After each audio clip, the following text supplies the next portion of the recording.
Facebook, Instagram and YouTube ఈ apps అన్ని use చేస్తున్నారు. ఈ యాప్స్ లో గట్టిగా ప్రమోషన్స్ చేస్తున్నారు, గట్టిగా సంపాదిస్తున్నారు. మీ మంత్ రెవెన్యూ ఎంత? నేను ప్రమోషన్స్ చేస్తే మనీ తీసుకోనండి, ఫ్రీ ప్రమోషన్ చేస్తా. అది కూడా డైరెక్ట్ వీడియో చేసి పంపిస్తా, ఫ్రీ బర్త్డే విషెస్ చెప్తా, ఏదైనా ఫ్రీ ఏదైనా ఎవరిదైనా అకేషన్స్ లోకల్ పెళ్ళిళ్ళు ఉంటే వాటికి కూడా ఫ్రీగా పోతా. రెమ్యునరేషన్ తీసుకోను.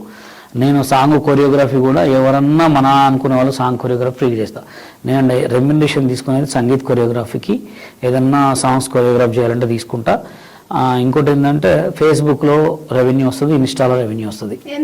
ఇదివరకు అయితే ఒక 10 lakhs వచ్చాయి మంత్లీ.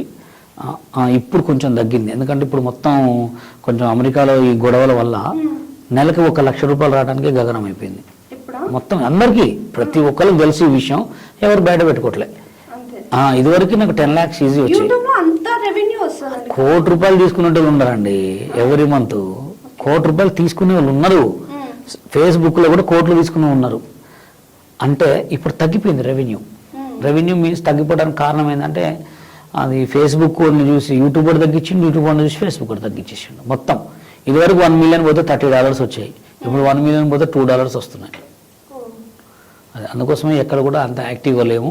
మళ్ళీ ఎప్పుడు వస్తుందో చూడాలి. ఇంత ధైర్యంగా నేను నెలకి ఇంత సంపాదిస్తున్నాను, రానియండి వస్తేమని మేము దొంగతనాలు చేస్తాం. ఇన్కమ్ ట్యాక్స్ రైడ్ వస్తే మొన్న బ్యాంకు దోపిడీ చేసిన వాడి దగ్గర బాగుంటాం. తప్పే ఉంది, కష్టపడుతున్నా వస్తున్నాయి. నేనైతే ఇంకా వాళ్ళ ఇంట్లో పోయి డబ్బులు దొంగతనం చేయట్లేదు కదా. దొంగతనం ఒకటి, లఫూడ్తనం ఒకటి, మోసాలు చేస్తే భయపడాలండి. ఇట్లాంటి వాటికి ఎందుకు భయపడాలి? నా గోల్డ్ నీకు కొనుక్కుని నేను వేసుకొని తిరుగుతా, ఆయన ఎవరు అడగటానికి?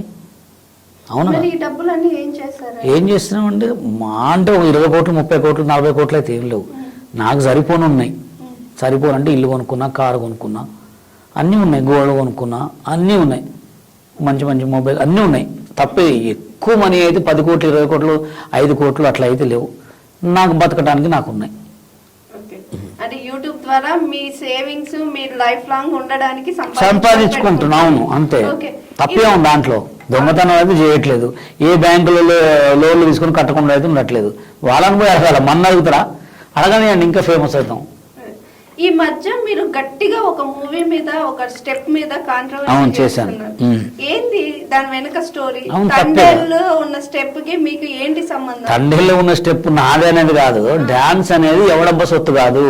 డాన్స్ నువ్వేయచ్చు, నేనేయచ్చు, ఎవడైనా వేయచ్చు. డాన్స్ లో స్టెప్స్ అనేది ప్రతి ఒక్క కూరలో ఉల్లిపాయ, కరేపాకు, తాలింపులు ఎట్లా వేస్తామో ప్రతి ఒక్క దాంట్లో ఒక మూమెంట్. లెగ్ ఆడుతుంది, 2 legs ఆడతాయి, చేతులు ఆడతాయి, నడుము ఆడుతుంది, హిప్పు ఆడతాయి, కళ్ళు ఆడతాయి. కంపల్సరీ తాలింపు గింజలు ఎట్లా వేస్తాం, కరేపాకు కొత్తిమీర ఎట్లా వేస్తాము, ఇవన్నీ కామన్ అనమాట. మసాలా అనేది ఎట్లనో మనం కూడా అట్లనే. ఇట్లాంటి స్టెప్స్ ఇవన్నీ కామన్గా ఉంటాయి.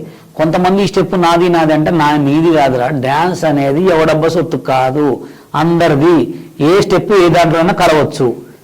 అర్థమైందా? ఇప్పుడు శేఖర్ మాస్టర్ ఏదో 2 స్టెప్పులు వేసిండు, మళ్ళీ ఆ సినిమాలో ఏదో కొరియోగ్రాఫర్ పెడితే నాదనొద్దు.